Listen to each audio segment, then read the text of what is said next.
On vous souhaite la bienvenue à ericlatour.com. On vous parle de la maison INA qui existe chez nous depuis fort longtemps, qui livre des services pour les femmes violentées et leurs enfants.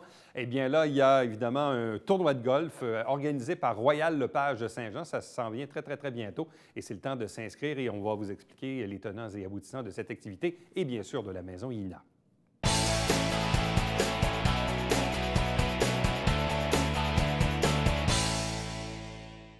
Vendredi, le 2 juin, au Club de golf de la Vallée-des-Forts, c'est le tournoi de golf Royal Lepage Saint-Jean pour la maison INA. 3 invités pour en parler. D'abord, la directrice de la maison INA, Nathalie Villeneuve. Bonsoir. Bonsoir, M. Latour. Accompagnée de 2 représentants de Royal Lepage. D'abord, Daniel Daudelin, qui est courtier immobilier. Bonsoir à vous. Bonsoir. Accompagné d'Alexandre Desrochers, qui est le propriétaire de Royal Lepage Saint-Jean. Bonsoir et bienvenue. Bonsoir. Bon, tout d'abord, parlons de la maison INA, Oui.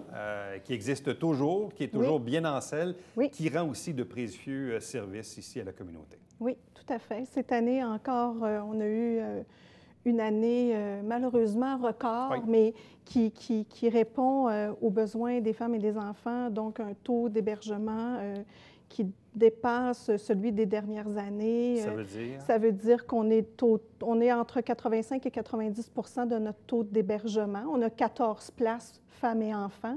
Donc, cette année, on a hébergé 97 femmes. 97 femmes et 102 enfants. Donc, sur une année, là. Sur une année. Donc, c'est une année record. On va beaucoup dans les écoles. Puis, c'est un peu pour ça, M. Daudelin, le tournoi de golf qui est organisé par Royal Lepage, pour nous, c'est extraordinaire parce que ça nous permet de poursuivre nos objectifs, ça nous permet d'aller toujours un petit peu plus loin. On travaille très fort à la sensibilisation dans les écoles. On voit entre 4 000 et 5 000 jeunes, 4 000 et 5 000 jeunes par année, donc à travers le territoire de la Commission scolaire des Hautes-Rivières. Donc oui, on continue de travailler fort puis de supporter les femmes et les enfants. Bon, comment le lien entre la maison INA et Royal Lepage s'est-il établi? Je vais laisser Daniel répondre Bien, à par ça. le passé, il y a une couple d'années, on avait déjà participé à un tournoi de golf pour Maison INA. Puis cette année, avec Royal Lepage Saint-Jean, c'est notre première édition. Puis j'ai soumis le projet à M. Desrochers, que c'est une cause, en tout cas, qui nous tient à cœur. Puis je pense que c'est pour notre première édition, on est content de participer avec Maison INA. Ce que je trouve intéressant, parce que, bon, la maison INA, c'est principalement pour des femmes Oui. et des enfants, mais des femmes prioritairement. Et aujourd'hui, on a Royal Lepage qui est représenté ici par 2 messieurs, 2 hommes. Oui. Je trouve ça intéressant parce que la cause de la violence à l'égard des femmes et des enfants qui sont tributaires de ça, je trouve ça intéressant que des hommes s'impliquent dans cette cause-là. M. Desrochers, qu'est-ce qui vous allume dans cette cause de la violence faite aux femmes? Bien, première des choses, les femmes et les enfants. On dit toujours qu'il faut protéger, faut protéger notre avenir. L'avenir part de là. Et puis, au niveau de l'engagement de notre business, c'est une business qui touche aux gens. Et puis, l'engagement corporatif a toujours été important chez Royal Lepage Saint-Jean. Ça fait 38 ans qu'on est dans la communauté à Saint-Jean. Puis, je crois que c'est tout désigné comme cause là, d'aider les gens qui souffrent de par les autres, autrement dit. Pour vous, M. Daudelin, qu'est-ce qui vous résonne dans cette cause? Parce que des causes, il y en existe des centaines. Pourquoi la cause de la maison INA? Qu'est-ce que ça résonne quoi? C'est un petit peu le même concept. C'est sûr, c'est important. C'est une cause qui est comme qu'on entend plus ou moins parler, mais qui est beaucoup présente. Puis c'est local, c'est surtout local. Puis au moins, on donne à notre ville. Puis surtout, aider les femmes et les enfants, c'est important, comme Alexandre dit. C'est la base d'une famille, un peu. Là. Oui. Comment arrivez-vous à vous financer actuellement? Disons, une année d'opération à la maison INA, quand vous calculez les frais fixes, les employés et tout ça, comment vous arrivez à vous financer? En fait, c'est qu'une grande partie de notre financement vient du ministère de la Santé et des Services sociaux, bien évidemment. C'est à peu près 80 de notre revenu. Mais le reste de notre financement doit venir d'ailleurs, donc d'activités de financement, de gens qui pensent à nous, qui vont récolter des sous. Puis je le dis très souvent, mais dans la ville de Saint-Jean, on est particulièrement privilégiés parce que les gens vont souvent penser à nous pour organiser des événements, pour faire Ouais. des récoltes de denrées, pour faire des récoltes de toutes sortes, donc de cadeaux de Noël. Alors, on est vraiment, vraiment privilégiés, puis on a besoin de cette aide-là. On a besoin que les gens nous soutiennent. Puis, ce qui est toujours extrêmement touchant, puis moi, je suis contente que des hommes s'impliquent, que des hommes disent, bien, nous, on dit non à la violence conjugale, on s'implique, mais c'est aussi une tape dans le dos, hein, c'est une façon de dire, bien, bravo, vous faites un bon travail, mais c'est aussi de sortir un peu de notre cadre parce que nous, on est un peu isolés. La maison d'hébergement, bien, par sa mission, doit être un peu secrète, doit être confidentielle.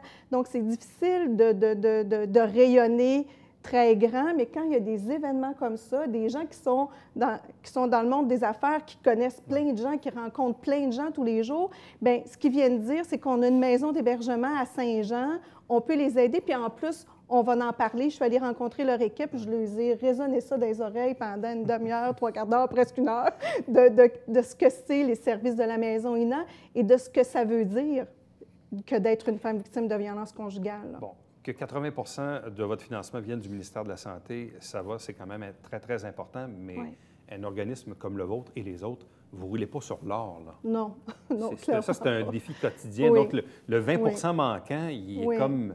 Il est hyper important Il est parce que si hyper vous n'avez pas important. cet argent-là, il y a un Oui. paquet de trucs que vous ne pouvez pas faire. Non, tout à fait. Puis il ne faut jamais oublier une chose, c'est que la maison d'hébergement, elle est là 24 heures sur 24, 7 jours sur 7. Il y a toujours, toujours, toujours quelqu'un qui est là pour répondre aux besoins des femmes, des enfants. Donc, avoir un organisme qui est ouvert 24 heures sur 24, 7 jours sur 7, ça coûte extrêmement cher. Fait que oui, c'est un défi d'aller chercher ces sous-là, de trouver ces sous-là supplémentaires. Donc, M. Daudelin, on parle de 125 du billet pour participer au tournoi de golf. Oui, 125 ça comprend le brunch d'arrivée, ça comprend la joute plus la voiturette. On va avoir plusieurs activités sur les trous, des prix de présence, on va avoir des jeux pour ramasser des fonds. C'est sûr qu'aussi là-dedans, on a beaucoup, beaucoup de commanditaires, des partenaires, parce qu'on ne pourra pas y arriver seul. Même au bureau, on a une grosse équipe qui s'occupe du tournoi. L'idée, c'est d'avoir le plus de joueurs possible pour pouvoir ramasser le plus de sous possible. Mais on a beaucoup de partenaires là, qui ont rapport à l'immobilier et tout. Là. Et là, vous avez un potentiel de combien de joueurs? Je pense que c'est 144 joueurs. 144 joueurs. C'est sûr que ce sera le fun de le remplir au complet. Là, si, les billets sont ouverts à tout le monde. C'est ouvert vraiment au public. Là. M. Desrochers, donc, avec, si parfois vous avez vos 144 joueurs, plus les différents partenariats, commandites et tout ça, au final, quel est l'objectif que vous vous êtes fixé? Quel est le montant que vous souhaitez être en mesure de remettre à la Maison INA? Comme on dit, sky's the limit. Hein? On ne s'est pas mis de montant.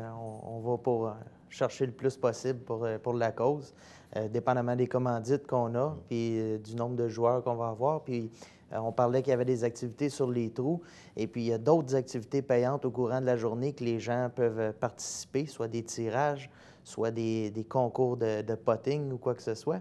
Et puis, tout ça va générer de l'argent aussi au courant de la journée. Fait qu'on peut avoir une belle surprise rendue lorsqu'on va faire le compte.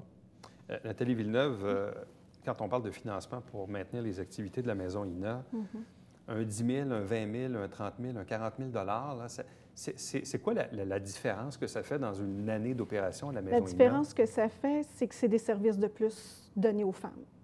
C'est ce que ça veut dire. Parce que parfois, durant l'année, il y a des services qu'on doit couper, qu'on donne moins, parce que, bon, ben on n'a pas le financement. Qu'est-ce qu'on enlève pour qu'on remet des fois? Mettons, je ne sais pas, moins de services aux externes. C'est que pendant un laps de temps, on va enlever une intervenante aux externes parce qu'il faut sauver justement un 10 000 Ça veut dire une intervenante de moins, mettons, qui va aux sensibilisations. Parce que quand on va dans les sensibilisations, dans les écoles, on essaie d'être 2 intervenantes parce que parfois, il y a des enfants qui peuvent vivre des choses difficiles. Donc, on est toujours 2 pour pouvoir accompagner les enfants dans les dévoilements. Mais ça veut dire que parfois, on doit retirer une des 2 intervenantes. Donc, c'est à ce niveau-là qu'on doit faire des coupures là, quand il y a moins de sous. Quand il y a moins de sous. Parce que vous comprenez, on essaie de faire en sorte que les femmes, dans leurs besoins de tous les jours, c'est gratuit, hein? Les services, lorsque les femmes sont hébergées, tous les services sont gratuits, la nourriture, leurs besoins de base. Donc, c'est du lait pour les bébés, c'est des couches. Les femmes arrivent, elles n'ont pas de savon, pas de déo, pas de brosse à dents, Rien, pas de pâte à dents. On essaie de les aider lorsqu'elles quittent, de leur faire des petits ensembles de départ parce qu'elles partent avec rien. Puis, il ne faut pas se leurrer, là, les femmes, quand elles arrivent en maison d'hébergement, j'ai rarement vu, ça va faire bientôt 25 ans que j'y suis, et j'ai rarement vu des femmes arriver avec des valises, vous comprenez? Les femmes arrivent avec leurs sacs, puis c'est des sacs verts, ce n'est pas des sacs de voyage. Donc, les besoins sont énormes pour que les femmes se sentent bien, que les enfants se sentent bien, puis on le voit que ça réussit. En ce moment, on a une jeune maman avec un petit bébé, puis on voit là, une maman qui était épuisée, qui avait plus de ressources, plus de force, sa vie était complètement désorganisée, qui est en train de reprendre sa vie en main, un petit bébé qui est en train de reprendre des forces et tout ça. Donc, bon, vous l'avez dit tantôt, ça fait près de 25 ans que vous êtes dans le domaine. Bon, la violence, ça reste de la violence. Qu'on soit en 1932 ou aujourd'hui, ça reste de la violence. Tout à fait. Mais en quoi ça a changé ou évolué au fil du temps? Vous dites, bon, on a quand même, oui, la région grossit en population, là, il y a comme un facteur, mais au-delà de ça, est-ce que ça a changé au fil du temps? Moi, ce que je vous dirais, ce qui a le plus changé, c'est que les femmes dénoncent plus tôt qu'avant.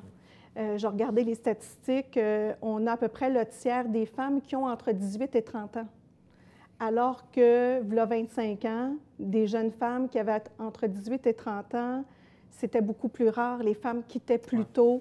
Donc, le travail de sensibilisation qui est fait sur des relations amoureuses saines, de dénoncer, de ne pas accepter, il y a plus aussi de dénonciations faites auprès de la police, plus de plaintes. Donc, on se dit, bien, le travail qui est fait apparaît parce que les femmes dénoncent plus rapidement. Mais clairement, la violence, ça reste de la violence. Puis, il faut la dénoncer.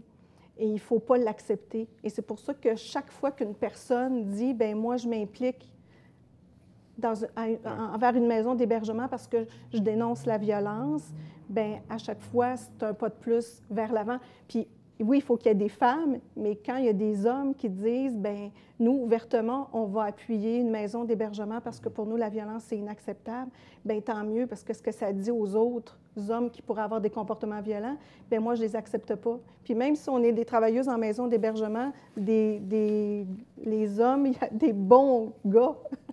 Les gars ne sont pas tous violents, puis il ne faut surtout pas, là, on ne veut surtout pas que les hommes pensent ça. Fait que s'il y a des hommes qui dénoncent la violence, qui sont non violents, bien tant mieux. Donc, tournoi de golf le vendredi 2 juin au club de golf de la Vallée des Forts à Saint-Jean-sur-Richelieu, organisé par Royal Lepage Saint-Jean, au profit de la maison INA, qui est là, bien sûr, pour contrer la violence conjugale faite aux femmes et aux enfants. Donc, il y a un numéro de téléphone qui est inscrit au bas de l'écran. Donc, on invite les gens, bien sûr, à réserver, à venir en grand nombre et à réserver rapidement. Amis, puis ceux qui veulent commanditer, communiquer avec le bureau. On va être très contents de prendre des sous. C'est ouvert à tout le monde. Ouais. Oui, tout à fait. Un gros merci à vous trois. Merci. Merci à vous. beaucoup. Merci.